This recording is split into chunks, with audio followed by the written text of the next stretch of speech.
Shalom, and welcome to another installment of Elders of GMS, giving all praises to Yahweh Hashem Yahushai. Today is going to be another open forum. Basically, we didn't come up with anything this week, doing a lot of running around and things. You know, life is busy, you know. Besides, when you're pushing to work, there's a lot of things that Satan's always messing with you, you know.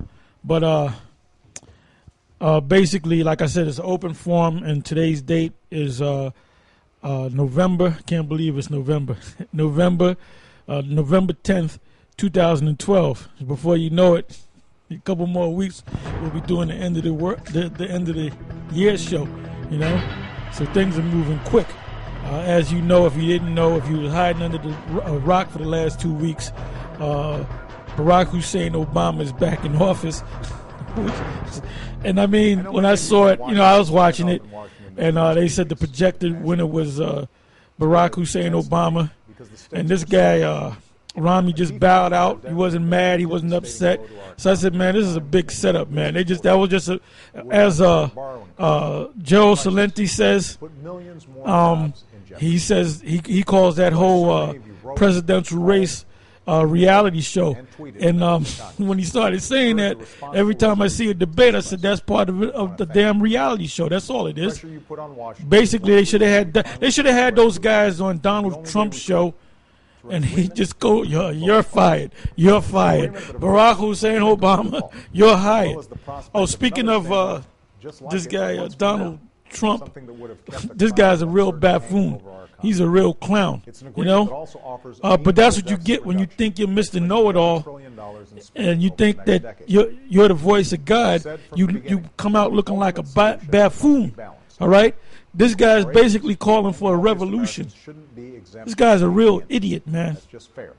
He's actually caused a revolution. He wants the people to rise up and take the country down. This is Donald Trump, you know. Dude's a real clown, man. You know. But anyway, you know, we're going with the spirit. Any brothers got the scriptures? There's nothing in my mind right now. I'm just talking until the spirit throws something in my head. You know, like I said, the biggest thing was Barack Obama being reelected to the presidency. Another big thing in the news, which was like mainly last week and a half ago, was this tornado.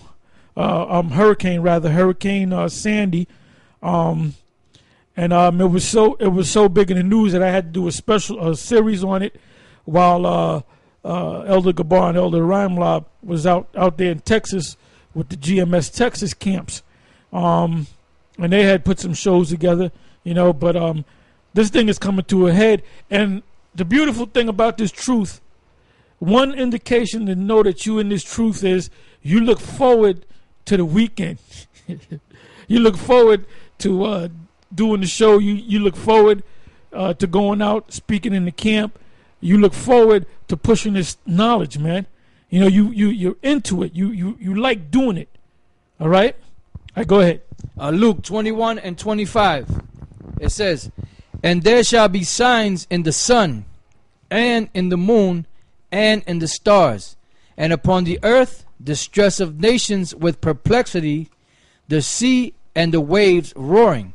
That's all your so-called natural disasters, because it says signs in the sun and in the moon and the stars. Those are your shooting stars, your solar eclipses, your lunar eclipses, which are all signs or signs in the heavens of things to come. It says, and upon the earth distress of nations with perplexity. And you see that happening all throughout the Middle East. There's distress of nations with perplexity, all throughout the certain parts of the East Coast. Esau is perplexed; they're distressed. And all it is, they only been inconvenienced for a couple of maybe a couple of weeks. I mean, that just show you that Esau, they can't handle adversity. Jacob's been dealing with adversity all their life.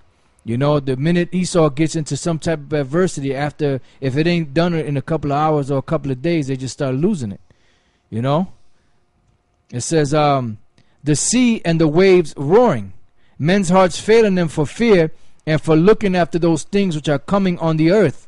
For the powers of heaven shall be shaken, And then shall they see the Son of Man coming in a cloud with power and great glory. So that's how you know we're coming to the head, to a head.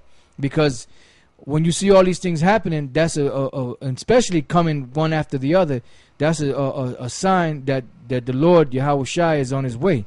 So once these things are fulfilled to a certain point, then you're going to see him coming through the air, you know, and then you're going to really see some real hell upon the earth. Yeah, the Lord is really getting ready to do his thing, man, you know. I mean, Obama's in there, and Obama, like I said, I believe that Obama was going to be put back in there, but they made it seem so close. You know, it was neck and neck. But that's part of the drama of that whole presidential reality show. All right, I'm going to have to steal that line from Gerald Salante, okay, because that was something good that he said. But and the reason why I thought that he would be put back in there, because if Romney was so-called elected the president, or selected the president, you would really have to wait until January 20th before he got in office, because he would have to swear in on the 20th. Then there's celebrations. And then basically, really, February, he would really get into his thing. Now, being that Barack Obama is in office, it's business as usual, man. He doesn't have to wait. He can pass rules. You can see it in his face, man. You can see he probably was surprised, because I guess the illuminated ones don't tell you at the last minute. They'll say, hey, you know what? You're going to lose. They wait till the last 2 days or whatever, or that day they kind of pull you to the side, you know, because they don't got to, the illuminated ones don't got to tell them what the hell's going on, because after Obama got back in, they showed him with a big Kool-Aid smile on the face. They kept showing this one scene of him and his wife. His wife had a big Kool-Aid smile on her face. 2 kids, Sasha and Malia, had a big Kool-Aid smiles on their face, you know. And you know, I read something a couple of weeks back about how many rooms are in the White House. If I'm not mistaken, I think there's like 132 rooms, something like that, in the White House. I don't have the exact number, but I believe it's more than 100 or 124 rooms or something like that. That's, you got a house that you living in, and you got 100 plus rooms. You know you're gonna have to have at least 10 bathrooms, right? You know, or more. I mean, you can go in the room, you know, each day go in the room, and basically the next time you hit that first room might be 3 months down the road. In a year, you can go to that one room one time if you stay in each room every night. You know, so he's living in a mansion, man. He's on top of the world. I know many of you. You know, King. They call being the president. He's president of the free world. All right, so they put the word world in there, the whole oikomeni, in the oikomeni sense of the word. He's basically a king, because that's what a president is. A president is a king, because the president, at the end of his term of office, he's able to pardon people. You can be an axe-murderer, man. You're facing the death penalty if the president say, you know what, he's a good guy, I'm going to pardon him. That's an act of a king. So really the president is a king. Okay, so he's sitting there on the throne. All right?